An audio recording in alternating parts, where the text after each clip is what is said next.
There's a place he comes to me.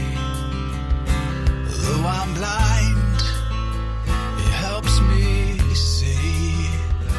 Though I see dimly in this place, one day I'll see him face to face. This is Kurt Kaikkonen, pastor of Calvary Chapel, Waterford, at your neighborhood church. Today on Face to Face, we'll be in the book of Exodus. So grab your Bibles and let's get started. If you want to hear this complete message in its entirety, go to yourneighborhoodchurch.com, where you can download Your Neighborhood Church app at the App Store. So God tells Moses that he'll go with him, but that doesn't satisfy Moses. And so then Moses, he gives a second reason why he can't go. And he says, well, what am I going to say to him? What am I going to say to them? I don't even know your name. How am I going to introduce you? What am I going to say? The fire bush sent me. And if you remember 40 years ago, both of these groups, the Pharaoh and the Jews, they didn't quite like Moses all that much when he left Egypt. No one accepted him. In fact, they all pretty much chased him out of town. So what's going on here, it's not that Moses is really asking God what his name is, but what he's really asking him here is, what kind of God are you? Because God was already known to the patriarchs as being Jehovah, which is the same name as Yahweh. It's the same thing. And you see that Moses' mother's name was Jochebed, and that name has actually Jehovah in it. Her name is derived from Jehovah. Her name means Jehovah is my glory. And there are references to Jehovah throughout the whole book of Genesis. It's in Genesis 4:26, 14:22, 15:1, 25:21, 28:13, and 49:18. So they've already known his name is Yahweh and his name is Jehovah. And so what God tells Moses, he says that his name is I am who I am. And so what God is telling Moses here is that he is the self-existent one who always was and is and will be.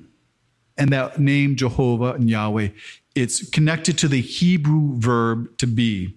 And so what God is saying, and what he's saying that he is, he's saying, I am all the things you will need.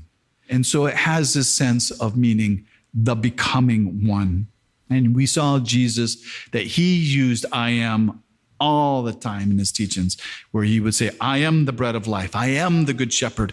I am the door. I am the truth and the life. And the Jews, they always knew what Jesus was saying when he did call himself I am, that he knew that he was saying the name of God. And then God says that this will be his name forever, Yahweh Elohim. And then God, he goes into this great detailed plan. And what he's going to tell him to do, it's just going to be this small request. It's just a 3-day journey into the wilderness to sacrifice. And that actually wouldn't have been an unusual request. Other slaves were granted time to travel and to be able to worship their gods. So really, Pharaoh, he would have not had an excuse to refuse this request, except for his hatred of the Jews. And there was also something very abhorrent to the Egyptians about the way that the Hebrews sacrificed. And God, he is very straight and very upfront with Moses. And he tells Moses clearly that Pharaoh will deny this.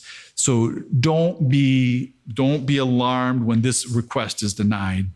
And it's because God here, he wants to show his people how strong he is, because these people are going to be talking about these miracles and all these wonders, these signs and these plagues for thousands of years. And it will carry them in their faith to show them how great their God really is and how different their God is than the rest of all the gods in the world, that there is no God like him. And that when God does all these miracles, all these wonders, he says that your people, they will not go away empty-handed, that the Egyptians are going to give them all their treasures and they're going to plunder the Egyptians.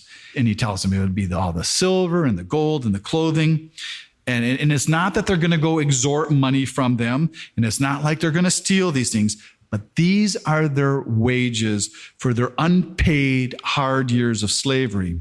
And then we get to chapter 4, and then Moses gives God another argument of why he shouldn't go. And it's, well, suppose they won't believe me or listen to me. And so now here you have Moses. He's worried about his credentials in front of the elders of Israel. Well, what if they call me a liar and say, you didn't appear to me? But God had just told him in verse 18 of chapter 3 that they would heed his voice. So Moses is basically saying, well, what if you're wrong? What if they don't believe me? And you see here that Moses, he has no confidence in himself, but he also doesn't have any confidence in God. And God, he doesn't take the time to argue with Moses here. And God just says to him, he says, what's in your hand? And Moses says, a stick. And that's what that word arad means. It just means a stick. And God tells Moses to cast it down. And he did. And it became a serpent. And then Moses' reaction, because he didn't know what was coming, he had no idea that this would change into a serpent. And this was real enough for him to run away from. And so it must have been very big and very intimidating. And Moses, he had no idea what was going to happen next. He might have thought that God was tired of arguing with him and that God was done with him. And I'm not so sure that Moses really enjoyed his first encounter with God, but I'm sure he thought it was very interesting.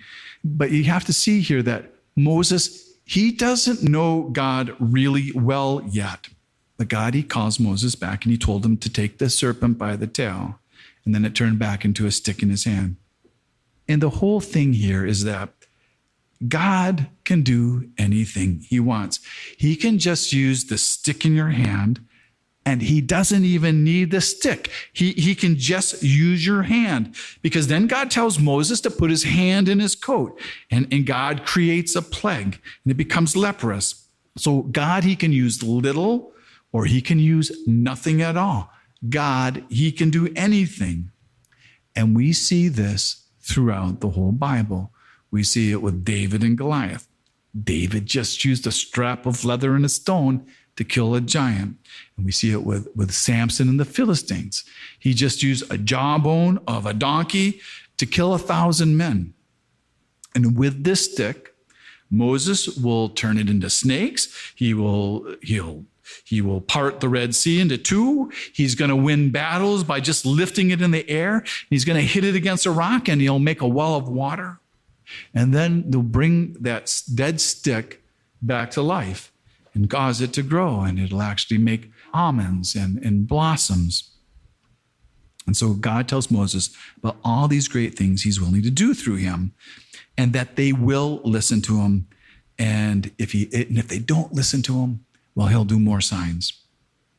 God doesn't need to do any of this. He doesn't need Moses. He doesn't need the stick. He doesn't need Moses, and he doesn't need Moses' abilities. All God needs here is a man that's willing to go. So God here, he can use Moses. And just like that, God can also use us if we will allow him to, and if we are willing to go. And then Moses, he gives his last excuse, and he says, I don't speak well. I stutter. I'm not eloquent. And what's funny here is that Moses, he uses 21 Hebrew words arranged in a very complex expression when telling God that he doesn't know how to speak. And slow of speech literally means heavy of mouth. And heavy of tongue means that it could mean that he had difficulty speaking a foreign language, that maybe he's not current with his Hebrew or his Egyptian, or else it can mean he stutters. But it's all probably just excuses because he has no confidence, because he didn't seem to be slow of speech before he could talk to anybody, anytime. But now Moses, he only talks to sheep. And so he lacks all this confidence, and that's okay. But he also lacks confidence in God, and that's not okay. And so then God tells Moses, who made man's mouth? And then here's something it's hard for a lot of people to accept, but God actually says it, and he says, or who makes the mute, the deaf, the seeing, the blind? And he says, have not I, the Lord? And so God tells us here that he not only makes the hearing and the seeing and the speaking, but that he also makes the mute, the deaf, and the blind. And the thing here is that he doesn't apologize for it. And some of us have a real hard time with that. But God has made everything, and it's all according to his own purpose. And it doesn't matter what anybody says. God is always good, and God is always loving. And he always knows what he's doing. And he owes us no explanation for what he does. And then God, he graciously tells Moses, go, I will be with your mouth, and I will teach you what to say. You won't be alone. I'm willing to go with you. We'll do this together. It won't be like before when it was just you. And you know, we often run into the same kind of problem when we try to tell others about Jesus, where we don't speak or we don't want to speak because we say, well, I don't really know what to say. I'm not sure they'll really believe me. And maybe I'll look like a fool.